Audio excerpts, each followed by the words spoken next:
Good morning students. In the last class I explained you about the improvement in crop yield.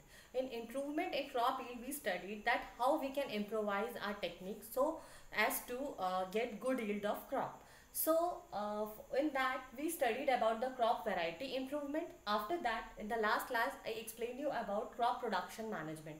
In crop production management we studied nutrient management. In nutrient management I explained you about the micronutrients and macronutrients. What are the fertilizers, what are manures. Today I will explain you about irrigation.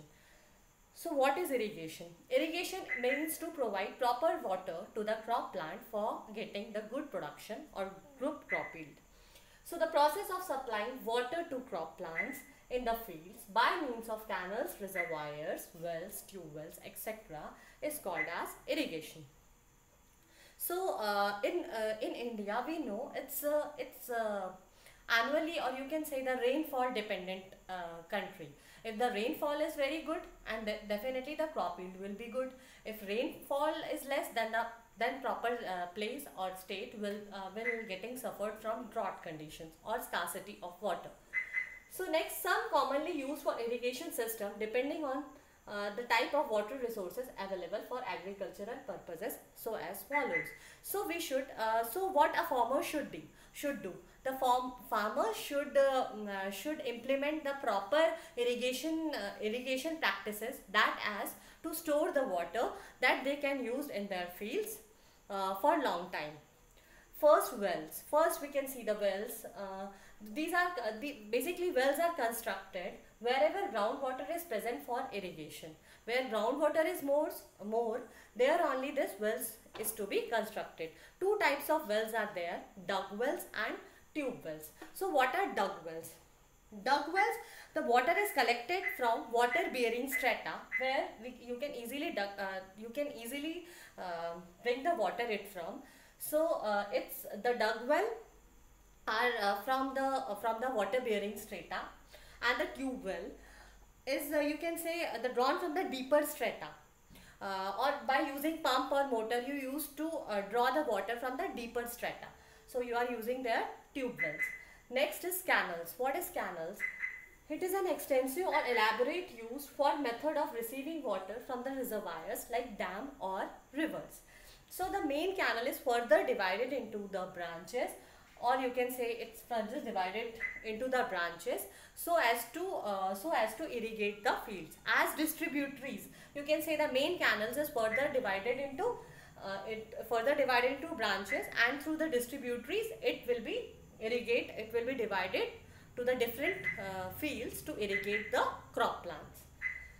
Next, water lift system. Basically this water lift system is used in those areas where canal flow system is not proper. So where insufficient reservoirs where the insufficient reservoirs are there, or you can say the insufficient reservoir release is there, only river lift system is being used. River lift system, here water is directly drawn from the rivers. Next is tank. Tanks are the small storage reservoirs. It's used to store the water, or you can say it used to catch the water in the runoff catchment areas. Okay, from the small catchment areas you can store that water with the help of tanks. Next, now the modern techniques, or you can say the modern initiatives are taking for more availability of rainwater. Basically modern techniques involve the augmenting the groundwater.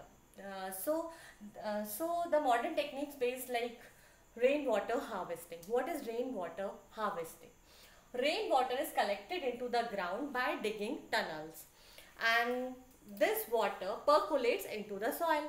If the rainwater is collected into the soil, or you can say by digging tunnels you can collect the rainwater into the soil, and after that the water percolates into the soil, and thus it maintains the water table, or you can say it always maintain the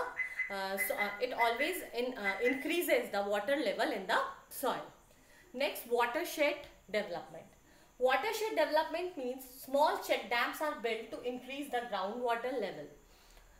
The purpose of check dam is to stop the rainwater from flowing away and also reduce the soil erosion.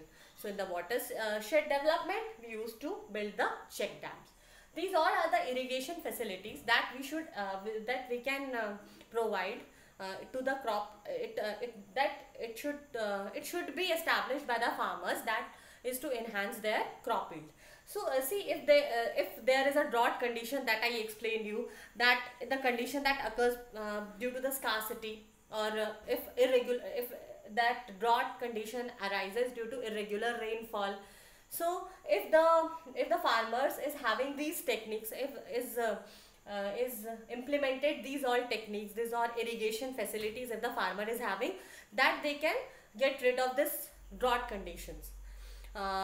If so you can see the light soil. So if in some areas, if the light soil is there, and if the light soil, you know, the light soil is having the less water holding capacity, then definitely that the areas of light soil, the crops will get adversely affected due to the less rainfall. Now the scientists are also being developing crop varieties which can tolerate these drought condition, to overcome up with the drought conditions. So this is all about the irrigation facilities. Next topic is crop protection. Next topic is cropping patterns. How do the cropping patterns are initiated by the farmers to improvise their crop yield? So next is cropping patterns. What is cropping patterns? It involves raising crops so as to obtain maximum benefit from the same piece of land, so as to reduces the risk of crop failures, and crops can be grown.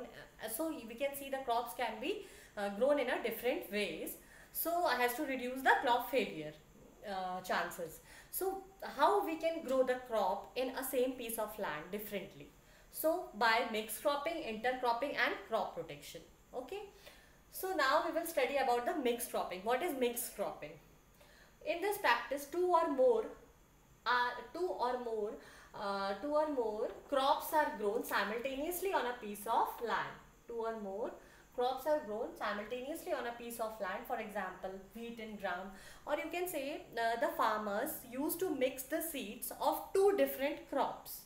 Okay, and then they used to sow in the field, like wheat and gram, wheat and mustard, groundnut and sunflower, so that the risk of failures can be minimized, or you can say the risk of failures can be reduced. These are the advantages of mixed farming, because already two crops, the seeds of two crops are mixed, and then and then the farmers used to sow it into the field. So the advantages are it reduces the risk of failure. Variety of the crops has been produced in the same piece of land. You can get the better yield of the crop, increases the soil fertility, reduces by the damages of the pests. So these all are the advantages of mixed cropping. Now we will study about intercropping. Intercropping means the farmers used to make a rows and then used to sow the seeds. In mixed cropping, what farmers are doing, they used to mix the seeds, and then they used to sow the seeds into the field. Now what they are preparing the rows, and this two or more seeds are grown in the simultaneously field. Two or more seeds, or crops of seeds, you can say, seeds of crops. Two or more seeds of crops. Seeds of crops. Seeds of crops are grown simultaneously field in definite patterns, or you can say the farmers used to make the rows. A few rows of one crops alternate with few rows of other crops. So alternate rows are arranged there. So both the crops should have different nutrient requirements. The farmer should kept in mind that the both crops should have the different nutrient requirements. That the examples are soya bean, maize, finger millet, and plus cowpea. The different combination are there, that the nutritional requirement of the two crops should be different. So this is the intercropping. So here the practice of growing one or more crops simultaneously in a same field, but in a proper definite pattern. Okay. So next we will study about the crop rotation. In this practice, the different crops are grown in a piece of land in a pre-planned succession. Or you can say the crop combination depends upon the duration of crops. So one crop is grown on a field. After that, it get being harvested, and then the second crop is grown on that the same field, and then the third can also grow in the same field. This type of rotation, the crop rotation can be takes place if the proper irrigation facilities is there, or you can say if the proper if the soil is having proper moisture content, then a farmer can grow the crop in this repeated fashion or in a pre-planned succession. Okay children, so this is all about the crop production management. So again I am repeating this crop production management. We read about the nutrient management, that how do the nutrition should be proper nutrition should be provided to the plants for get better yield or for get the proper production.